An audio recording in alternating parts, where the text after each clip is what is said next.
बिस्मिल्लाहिर्रहमानिर्रहीम। अस्सलाम वालेकुम वरहमतुल्लाहि वबरकातुहू। स्टूडेंट, आज पाकिस्तान स्टडी का एक इंतहाई इम्पोर्टेंट टॉपिक जिसके बारे में हम आज पढ़ने जा रहे हैं।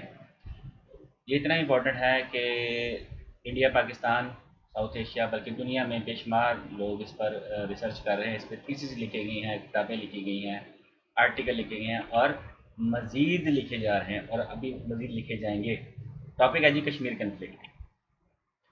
ये इतना इम्पोर्टेंट है कि इसकी वजह से ना सिर्फ साउथ एशिया, इंडिया, पाकिस्तान जैसे कि, और इसके अलावा पूरी दुनिया का अमन जो है वो दाव पे लग जाएगा अगर खुदा ना खास्ता इस एरिया में एक मज़ीद जंग छिड़ गई।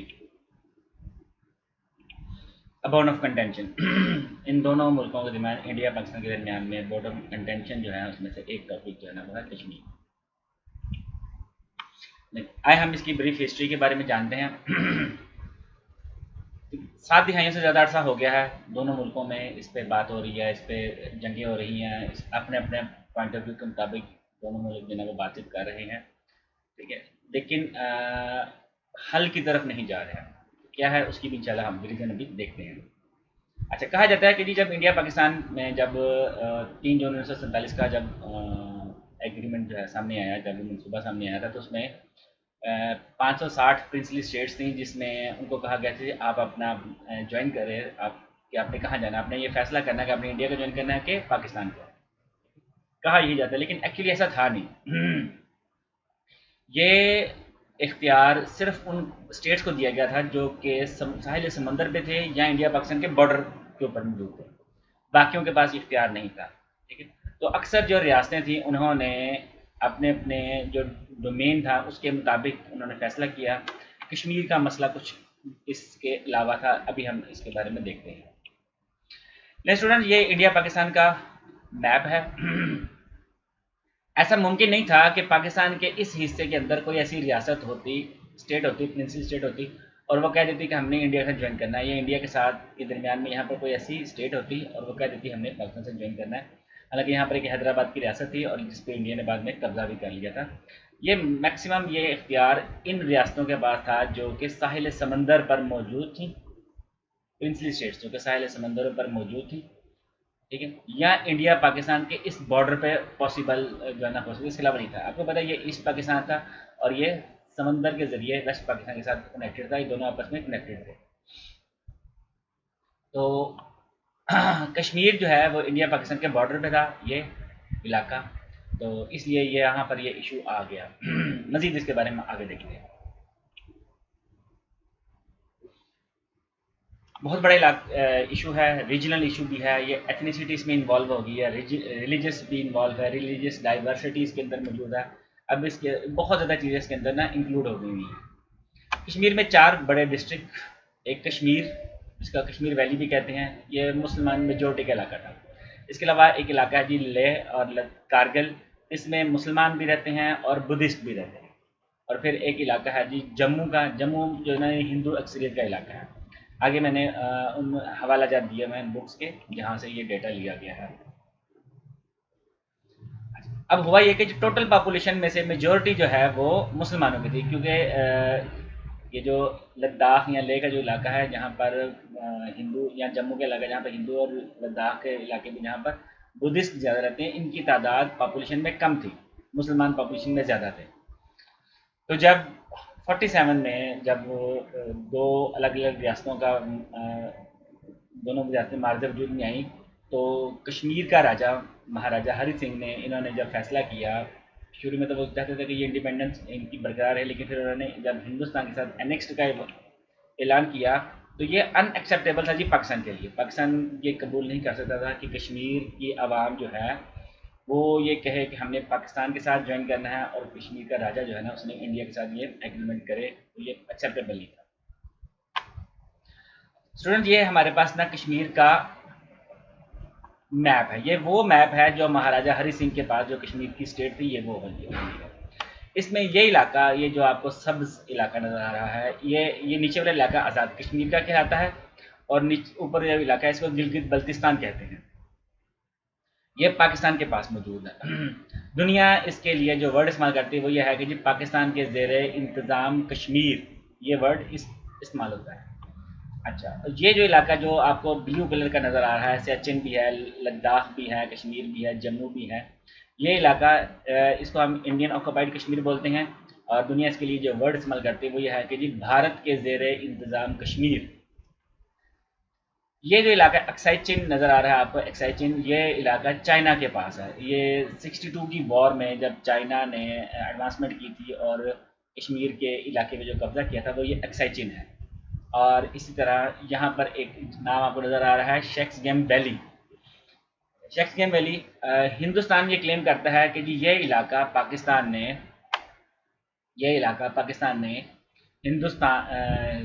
चाइना को सीडेड कर दिया था, इनके उसको तोहफे में दे दिया था जब अयूब इरा में पाकिस्तान और चाइना के दरमियान में बाउंड्री कमीशन बैठा और ये बाउंड्रीज हुई। लेकिन पाकिस्तान के फॉरेन मिनिस्टर उस वक्त के जुल्फ़िकार अली भुट्टो साहब, इन्होंने पाकिस्तान की नेशनल असम्बली और जनरल असम्बली ऑफ यूएन में खड़े होकर ये कहा था कि जब हम बाउंड्री कमीशन हमारा चल रहा था तो ये इलाका जो था चाइना और पाकिस्तान दोनों ही इस पर क्लेम करते थे, और यहाँ पर कुछ इलाके ऐसे भी थे जिस पर पाकिस्तान का कंट्रोल था और चाइना क्लेम करता था। बाउंड्री कमीशन में हमने ये तय किया कि जी ये इलाका चाइना के पास ही रहेगा, पाकिस्तान इस पर अपना क्लेम जो है ना वो ख़त्म कर लेगा, और बदले में यहाँ पर जो पाकिस्तान गिलगित बल्तिस्तान के जो इलाके जो पाकिस्तान के पास थे, चाइना उन इलाकों पर अपना क्लेम ख़त्म कर देगा। तो वो टोटल वो जो रियासत है, जो महाराजा हरी सिंह के पास रियासत थी, उसका तकरीबन 35% ये इलाका ये पाकिस्तान के पास है, और ये जो इंडिया के पास इलाका है ये तकरीबन 45% है, और ये जो चाइना का पास इलाका है ये तकरीबन 20% है। ठीक है, तो ये आजकल इसका करंट सिनेरियो वो यही है। डिटेल जब ये काम जब शुरू हुआ कि जी उन्होंने 47 के बाद जब यहाँ पर लोगों ने कहा कि हमने जाना है पाकिस्तान, और महाराजा साहब ने वहाँ पर नेक्स्ट कर दिया इंडिया के साथ, तो वहाँ पर हालात ख़राब हो गए। दोनों तरफ पाकिस्तान और इंडियन दोनों जो हैं अवाम ये चाहते थे कि जी ये इलाका हमारे पास रहे, और हर एक के अपने अपने वो सेंटिमेंट्स भी थे, आप दोनों के पास अपने अपने आर्गूमेंट भी थे, उसके मुताबिक वो चीज़ें चलती रहीं। दोनों मुल्कों ने अपने अपने फौजी भी भेजे, यहाँ पर लड़ाई शुरू हो गई। ठीक है, ये वो रूटीन चीज़ें हमने बहुत दफ़ा पढ़ी हुई, इसलिए मैं इसकी ज़्यादा डिटेल नहीं बता रहा। ठीक है जी, आखिर 48 में जो है सीज़ फायर इसमें हो गई, यूएन ने इसमें सीज़ फायर करवा दी, और कश्मीर को दो हिस्सों में डिवाइड कर दिया गया। ये 48 में, क्योंकि चाइना ने अभी इन्वेड नहीं किया था, दो हिस्सों में डिवाइड कर दिया गया, और इसका कुछ हिस्सा हमारे पास था, कुछ हिस्सा इंडिया के कंट्रोल में था। 49 में जो है ना ये सीज फायर लाइन को जो है ना line of control, LOC, line of control में कन्वर्ट कर दिया गया, और उसके बाद यूएन जो है ना इसको मॉनिटर करता रहा 1972 तक। 1972 आपको पता है शिमला एग्रीमेंट, जो कि भुट्टो साहब और इंदिरा गांधी, मिसेस इंदिरा गांधी के दरमियान हुआ। तो उसके बाद जो हमने डिसाइड किया कि दोनों मुल्क बायलैटरली बैठ कर इन मसाइल को हल करेंगे। अच्छा, जब यहाँ पर जंग शुरू हुई थी तो 30 अक्टूबर 1948 को जो है ना इन्होंने कोशिश की कि जी ये लोग चले गए पहले यूएन में, हिंदुस्तान यूएन में गया, और उन्होंने कहा जी कि हम यहाँ पर प्लेबिसाइड करवाएंगे, लेकिन हुआ नहीं है जी। 30 अक्टूबर 1948 को उन्होंने शेख अब्दुल्ला को वहाँ पर एज ए प्राइम मिनिस्टर जो है ना अनाउंस कर दिया। पहले सीज फायर लाइन थी, उसके बाद लाइन ऑफ कंट्रोल, जिसको डिफेक्टो बॉर्डर जो है ना इसको क्लियर किया जाता है दोनों कंट्रीज के दरमियान में। लाइन ऑफ कंट्रोल यानी कि दोनों, लाइन ऑफ कंट्रोल कहते हैं ऐसे इलाके को जिसके दोनों तरफ जो है ऐसा इलाका है जिसके बारे में अभी तक 100% फैसला नहीं हुआ कि ये किसके पास है। तो ऐसे बॉर्डर लाइन को जो ना इंटरनेशनल बॉर्डर नहीं कहा जाता, लाइन ऑफ कंट्रोल कहा जाता है। जवाहरलाल नेहरू साहब उस वक्त प्राइम मिनिस्टर थे जी। ये तो चाहते थे कि कश्मीर का कंट्रोल सारे के सारे अपने पास आते, क्योंकि नेहरू साहब की जो है उनका माजी इसके साथ अटैचमेंट था, वो चाहते थे कि इलाका उनके साथ रहे। तो मुख्तलिफ़ जगहों पर उन्होंने कोशिश भी की कि इलाका मज़ीद आपस में वो मज़ीद उनके हाथ में कंट्रोल भी करें। 1951 में शेख अब्दुल्ला साहब जो है ना उनको रूलर दोबारा बना दिया गया जी जम्मू और कश्मीर का। 1957 में कश्मीर में जो है ना आर्टिकल 370 जो है ना वो इम्पोज किया गया। 370 वो आर्टिकल है जिसके बारे में आपने अगस्त 2019 में जब आपने सुना कि इंदिरा गांधी नरेंद्र मोदी की गवर्नमेंट ने ये आर्टिकल वहाँ से रिमूव किया था। अच्छा, तो आप लोगों के लिए क्वेश्चन ये है कि इंडियन कॉन्स्टिट्यूशन में 19 अगस्त 2019 में जो ये रिमूव हुआ, ये आर्टिकल 4 जगहों पर अप्लाई किया गया। 370 आर्टिकल 4 जगहों पर अप्लाई किया गया था माजी में, जबकि एक जगह पर उन्होंने रिमूव किया। आपने ये बताना है कि बाकी 3 जगह कौन कौन सी हैं। आप नीचे कमेंट बॉक्स में इसका आंसर मुझे दे सकते हैं। उसके बाद जी 65 की वॉर, आपको पता है वो हुई ही कश्मीर की वजह से थी, और लेकिन 65 की वॉर में भी इसका फैसला 100% ना हो सका, तो सीज़ फायर फिर कर दिया गया। तो असल में होता यह है कि जो इलाका कंफर्म नहीं होता, वहाँ पर जब भी जंग रोकी जाती है तो जहाँ जहाँ फौजें मौजूद होती हैं उसको सीज़ फायर कहती हैं, और उसी को फिर हम बाद में लाइन ऑफ कंट्रोल मान भी लेते हैं। अच्छा, ये फैसला आगे क्यों नहीं हो सका कि Indian prime minister Lal Bahadur Shastri और पाकिस्तानी प्रेसिडेंट अयूब खान साहब जो है ना, इन्होंने ताशकंद एग्रीमेंट किया था जनवरी 1966 में, ठीक है। और कुछ दिन के बाद जैसे ही उन्होंने साइन किया, उससे अगले दिन, एक आधे दिन के बाद जो है ना, लाल बहादुर शास्त्री साहब की वहाँ डेथ हो गई। और उसके बाद पाकिस्तान में अयूब खान साहब की हुकूमत के खिलाफ जो है ना वो अवामी राय उसके खिलाफ हो गई। अयूब खान साहब को हुकूमत छोड़ के जाना पड़ी, जनरल जिया यहाँ की हुकूमत शुरू हो गई। तो इन दो वाक़यात की वजह से ये ताशकंद एग्रीमेंट जो है ना मज़ीद आगे बढ़ ना सका और उसका हल ना निकाला जा सका। उसके बाद थर्ड वॉर इंडिया पाकिस्तान की जो है 1971 में। अगरचे ये वॉर कश्मीर के लिए तो नहीं थी, ये तो ईस्ट पाकिस्तान वाली साइड पे वॉर हुई थी, ठीक है। और वो की थी मुक्ति बाहिनी, उन्होंने वहाँ पर इंडियन ने उनको सपोर्ट किया था, वहाँ पर रेबिलियन उन्होंने भेज दिए थे, स्टार्ट हो गया था। लेकिन क्योंकि हमारे टॉपिक नहीं, इसलिए मैं इसकी ज़्यादा डिटेल में नहीं जाऊँगा। और उस जंग का खात्मा जो है वो बांग्लादेश के इंडिपेंडेंस के ऐलान के साथ हो गया कि जो ना पाकिस्तान जो है ना फॉल ऑफ ढाका, शुरू में हमने इसको बर्दाश्त किया और एक्सेप्ट भी कर लिया। उसके बाद 1972 में Indian prime minister Indira Gandhi और पाकिस्तानी प्राइम मिनिस्टर जुल्फिकार अली भुट्टो के दरमियान शिमला एग्रीमेंट हुआ।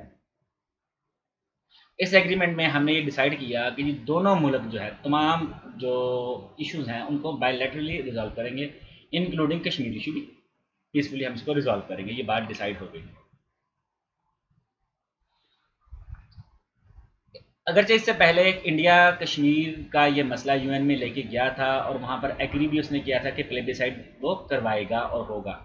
लेकिन शिमला एग्रीमेंट के बाद जो है ना, इंडिया हमेशा अपने आप को इस एग्रीमेंट के पीछे छुपाने की कोशिश की है, और उसने कहा जी कि यहाँ पर कोई थर्ड पार्टी जो है ना वो इसमें ना इंटरफेरेंस नहीं कर सकती, मीडिएट भी नहीं कर सकती, यूएन भी नहीं कर सकती, कुछ और भी नहीं कर सकता। ये पाकिस्तान और इंडिया का बायलैटरल इशू है और हम ही इसको बैठ कर रिजॉल्व करेंगे। और आपको पता है कि पिछले कई अर्सों से इंडिया पाकिस्तान की जो डिबेट्स है उसको तो हो नहीं रही।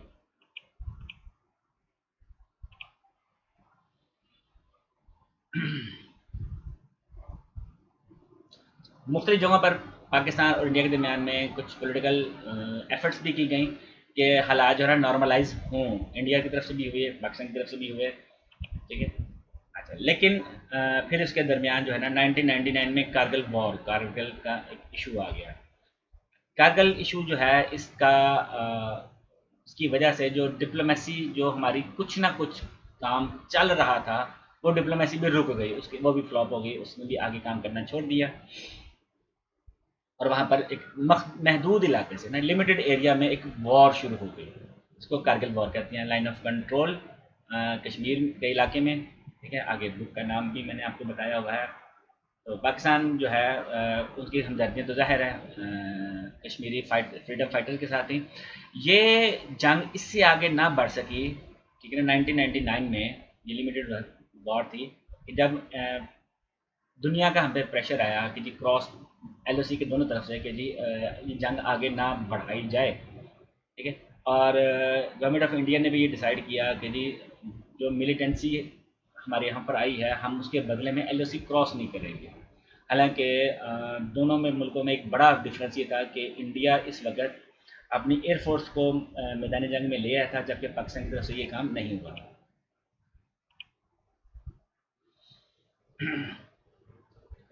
पाकिस्तान की तरफ से ज़ाहिर है जो आवाम की तरफ से भी कुछ क्रिटिसिज्म हुआ है कि जी ये ऑपरेशन अगर होना अगर था तो पॉलिटिकल बैकअप इस पे क्यों नहीं था, पॉलिटिकल को इसके बारे में जो लीडरशिप के बारे में पता क्यों नहीं था, उसके बारे में मुकम्मल इन्फॉर्मेशन कंप्लीट क्यों नहीं थी। लेकिन इस जंग में भी पाकिस्तान ने इंडिया के 2 फाइटर जो तैयारे थे वो बड़ी अटलिटी से मार के रहे थे, और एक जो है वो पायलट जो है पाकिस्तान ने कैप्चर कर लिया था।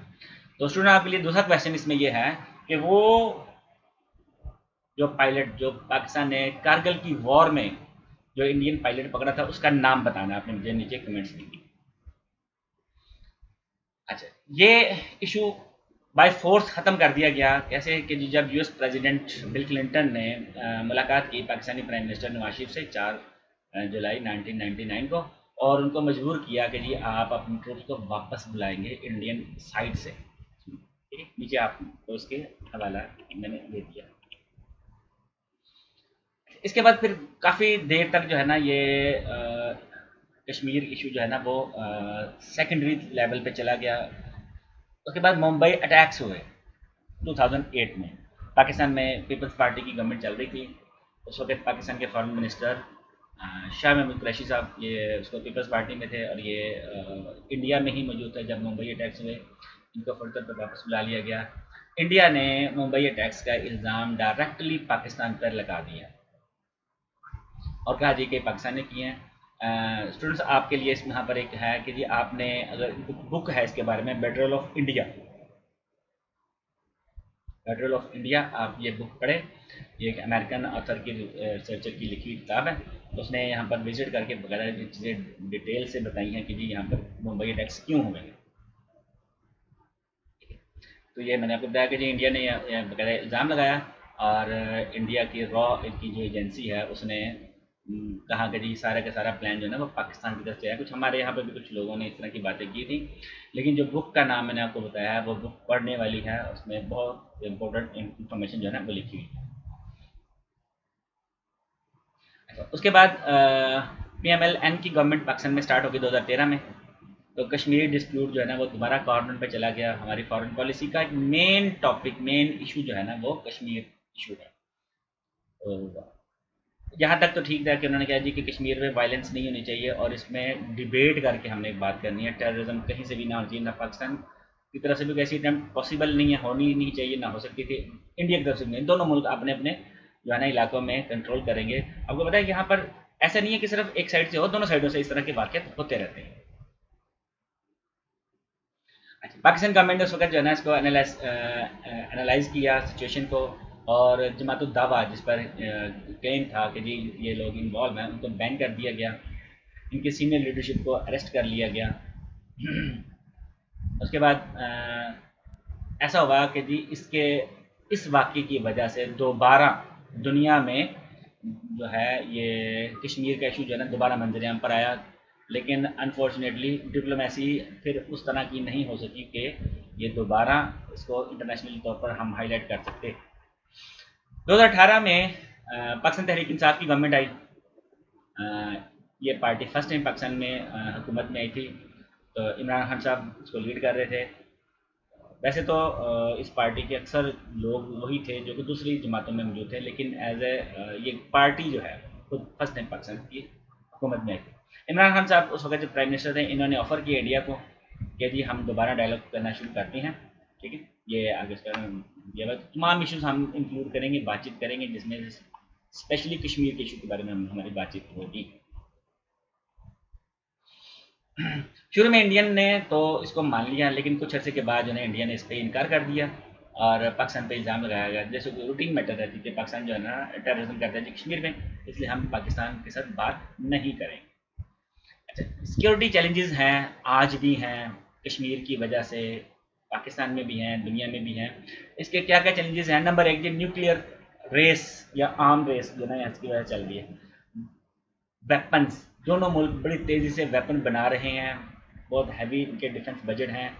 अगर ये मसले हल हो जाएँ तो शायद ये चीज़ें कम होना शुरू हो जाएंगी। इंसर्जेंसी चल रही है जी, टेररिज्म चल रहा है जी, काउंटर टेररिज्म चल रहा है। दोनों मुल्क जो है ना इस पर बहुत हैवी बजट इन्वेस्ट कर रहे हैं। दोनों मुल्कों की फॉरेन पॉलिसी जो है वो कश्मीर के इर्द गिर्द भी घूमती है। सिक्योरिटी चैलेंजेस दोनों मुल्कों के अवेलेबल हैं। वाटर वॉर, पाकिस्तान में जितने भी ये हैं रिवर्स, ये या तो इंडियन ईस्ट पंजाब से आते हैं या इंडियन ऑक्यूपाइड कश्मीर से आते हैं। तो इंडिया जो है इन पानी को रोक सकता है, बल्कि इंडिया ने कुछ दरियाओं का पानी रोका भी है। तो वाटर वॉर भी जो है ना वो भी कश्मीर की वजह से पॉसिबल है, मुस्तकबिल में हो सकती है। और पाकिस्तान ने क्लियर कट अपने फॉरेन पॉलिसी में लिखा है कि अगर इंडिया पाकिस्तान का पानी रोकेगा तो हम इसको ऐलान जंग समझेंगे। एथनिसिटी इशू यहाँ पर है और इसकी वजह से मज़ीद आगे बढ़ सकता है। स्पेशली मोदी सरकार ने जब 2019 अगस्त में ये 370 आर्टिकल वहाँ पर रिमूव किया था, तो उसके बाद जो उन्होंने इकदाम उठाए थे उसकी वजह से एथनिसिटी इशू मज़ीद आगे बढ़ सकता है। रिलीजियस इशू भी इसमें बढ़ सकता है, क्योंकि मुसलमानों का इलाका इन्होंने उधर दिया, जिसकी वजह से प्रॉब्लम मज़ीद बढ़ सकती है। इंटरनेशनल प्लेयर्स जो हैं इसमें इन्वॉल्व हैं, बिल्कुल हैं, और वो चाहते हैं कि किसी तरीके से ये मसला हल ना हो, ठीक है, ताकि दोनों मुल्क इसमें लगे रहें। इसमें तो कोई शक नहीं कि पीस अगर हो जाए यहाँ पर तो ये दुनिया का बेहतरीन इलाका बन सकता है। तो कुछ इंटरनेशनल प्लेयर्स या कुछ माफिया ऐसी हैं जिनको ये चीज़ें सूट नहीं करती, तो वो इसको चलने नहीं देती आगे। तो स्टूडेंट, आज का लेक्चर हमारा ख़त्म हो गया।